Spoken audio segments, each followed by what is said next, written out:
Welcome back to my techniques on how to let Dreamweaver work smart, do all the heavy lifting for you. My name is Robert Farrell. Again, if you're watching this on YouTube, I welcome you, but I highly suggest you watch the rest of this series.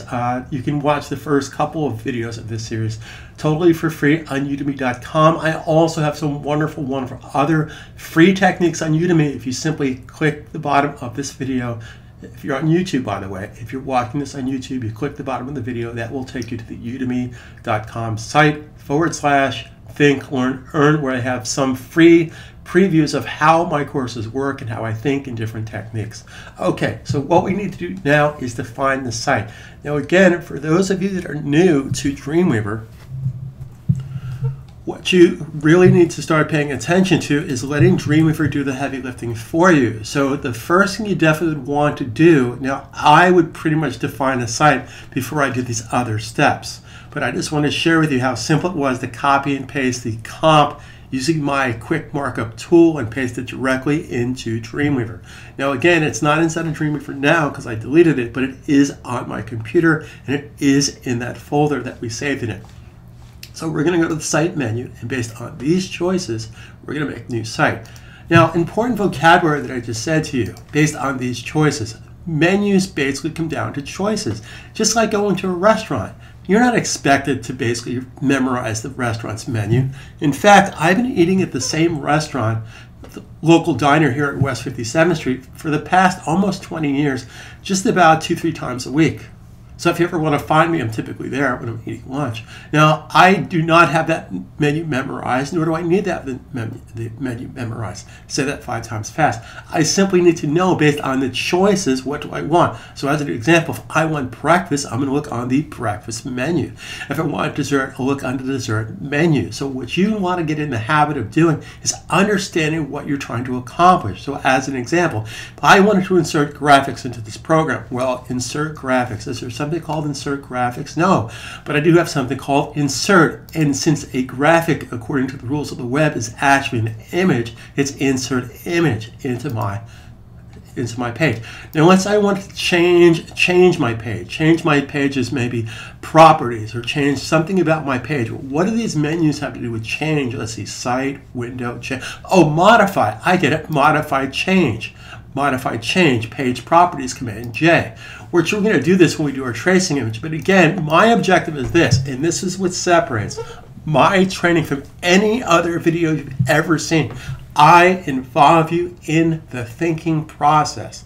Software is nothing more than a language. Once you understand how the language thinks, the syntax, the vocabulary, the adjectives, if you spoke, as an example, if you spoke Farsi or if you spoke Mandarin and you want to teach me your language, I would have to know the root, the verbs, the syntax, the vernaculars, etc., etc., etc., before I can construct intelligent decisions. So my objective is to teach you how that particular software works. Now, all pieces of software is based on 3 simple words: create, select, edit. Create, select, edit. Create, select, edit. In order to affect something, you need to select something. Okay, so as an example, if I was in Adobe Illustrator, Illustrator is an object-based program, therefore I'd be creating, selecting objects. Photoshop is an image-based program, therefore I'd be creating, selecting images. Now in this particular program here, you're creating and selecting pages, but it comes down to either text or graphics or QuickTime movies. So enough of that. So based on these choices, we need to set up a new site. So we're going to go to the site menu, and based on these choices, new site. Now, we're going to call our site what it is, which is Media Loot. Now, I'm just going to, just for argument's sake, I'm going to put a hyphen in there, because any file that goes to the web, whether it's a graphic, JPEG, folder, QuickTime movie, flash file, SWF, should be lowercase, no space. If you are going to put spaces in your file names, I would definitely opt for a hyphen, because a hyphen for search engine purposes is picked up as a space. Now, pay close attention to this. When I name my site for site definition, I'm not putting in the HTTP, I'm not putting in the .com. This is for my visual reference, so I know what site I'm talking about. I'm going to click right here. Then I'm going to tell Dreamweaver where my root folder is kept. Well, on my desktop. So as an example, if I was on my desktop, I would double click inside of websites. Then I select Media Loot, and that's going to be my root folder. based on these choices, that's what I'm going to choose. So what Dreamweaver just did is it picked Media Loot as my root folder. Now, how is that going to help me?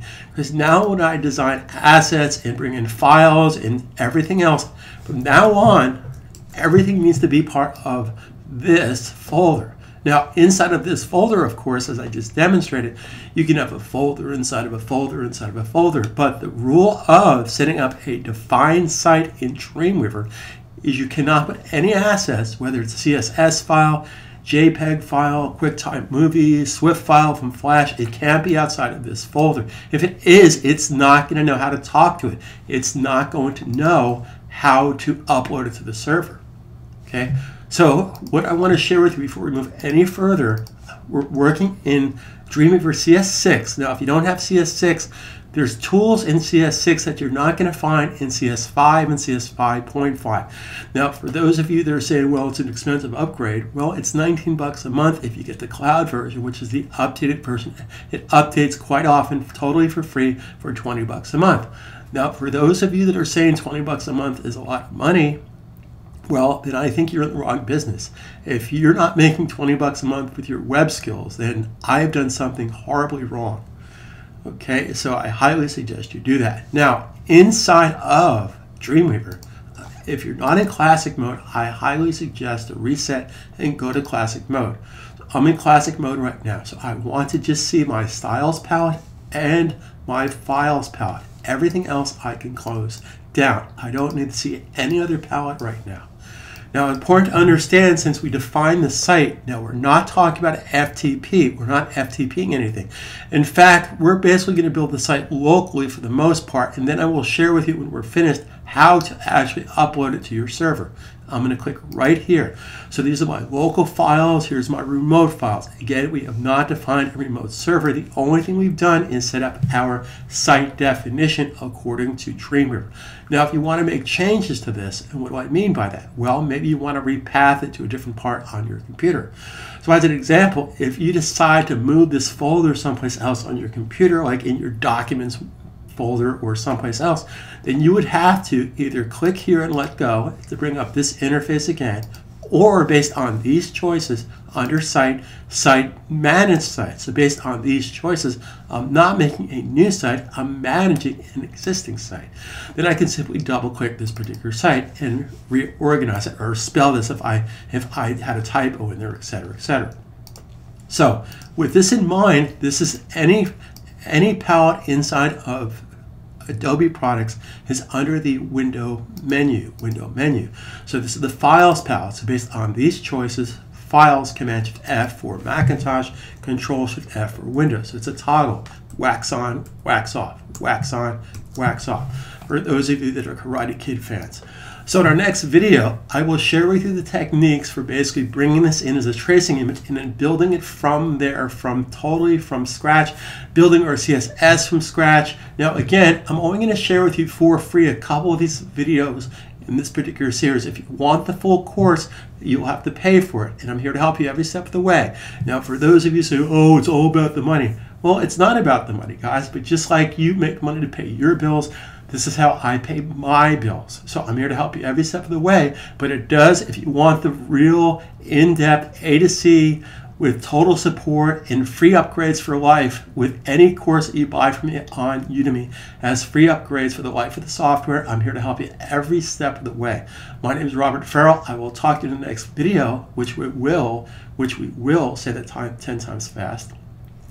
Bring in this as a tracing image, and I will share with you how to make a pixel-perfect CSS HTML5 fluid grid website from your comp.